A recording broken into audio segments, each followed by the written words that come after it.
তীব্র গরমে যখন দিশেহারা অবস্থা, তখন এক ফালি শান্তিময় স্নিগ্ধ বাতাসের খোঁজে আমরা আমাদের এই মুহূর্তের গন্তব্য ফেনীর বিখ্যাত একটি অঞ্চল মুহুরী প্রজেক্ট।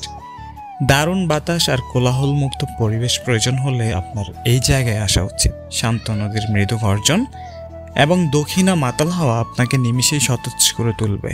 বর্তমানে এই জায়গাটা অনেক বেশি সুন্দর, তার একটা বড় কারণ হচ্ছে এখানকার রাস্তাঘাট এমনভাবে নির্মাণ করা হয়েছে যেন বাইরের একটা ফিল দিবে আপনাকে। তারপর সংযুক্ত ব্রিজ সেটার সৌন্দর্য আরও আসলে কতটা, তা আপনি না গেলে কখনো বুঝবেন না বা আন্দাজ করতে পারবেন না।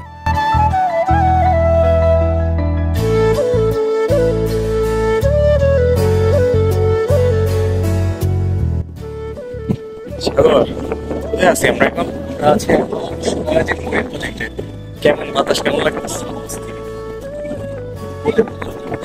সারাদিন মাথা ভাঙা করতে লিটারেলি আসলে এত বাতাস, মানে বাতাসের কারণে আমি যা বলছিলাম তা মোবাইলে রেকর্ডও হয় নাই, মানে আমার ভয়েস আসে না, এই পরিমাণ বাতাস, যার জন্য ভয়েস ওভার দিচ্ছি। মানে এক কথায় অসাধারণ ঠান্ডা বাতাস। আরেকজন স্পেশাল পার্সন আছে, সেটা হচ্ছে আমাদের শাওন ভাই। শাওন ভাই, কেমন লাগতেছে এখানে? শাওন ভাইয়ের এলাকা কিন্তু আবার সোনাগাজীতেই। ওনাকে আমরা আসছি এমনিতে মুহুরী প্রজেক্ট ঘোরার জন্য, এসে ওনাকে অনেক অনেক কষ্ট দিলাম। ভাই অনেক কষ্ট করছেন। পরিবেশে নিয়ে আসার জন্য স্পেশালি শাওনকে অনেক ধন্যবাদ। হ্যাঁ, অনেক অনেক ধন্যবাদ ভাই। তারপর আমরা কিছু খাওয়ার জন্য নদীর পাড়ের যে দোকানগুলো আছে সেখানে যাই। এখন রাত প্রায় 12টা, তাও দেখেন অনেকগুলো দোকান খোলা। আমরা যাওয়ার পর ভাবি যে আসলে কি খাওয়া যায়।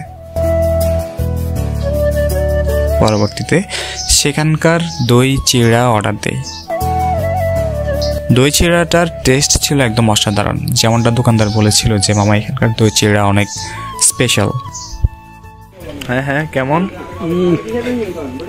হ্যাঁ, মিয়া মিয়া الله مية مية كفو الله كفو كفو مرة حلوة. ايش في موجود؟ موز حليب سعودي ما في بنغالي মুক্তাবান। الله مية مية. এরপর মানে খাওয়া দাওয়ার পর আমরা যাই হচ্ছে নৌকায়। নদীর পাড়ের নৌকায় বসে থাকতে আসলে কতটা মানে রিল্যাক্সিং একটা ফিলিংস, সেটা আপনি মানে না গেলে কখনো বুঝবেন না। নদীর পাড়ে শান্ত পরিবেশে আসলে ফিলটা অন্যরকম। গরমের মধ্যে এই জায়গাটা পেয়ে আসলে খুব বেশি মানে ভালো লাগতেছিল, তাই হয়তো এখানে যেতে ইচ্ছে করতেছিল না, তাও চলে যাচ্ছি। তো আজকের ব্লগ এই পর্যন্ত। এমন ব্লগ দেখতে অবশ্যই আমার পেজটা ফলো করতে ভুলবেন না। ভালো থাকেন সবাই, আসসালামু আলাইকুম।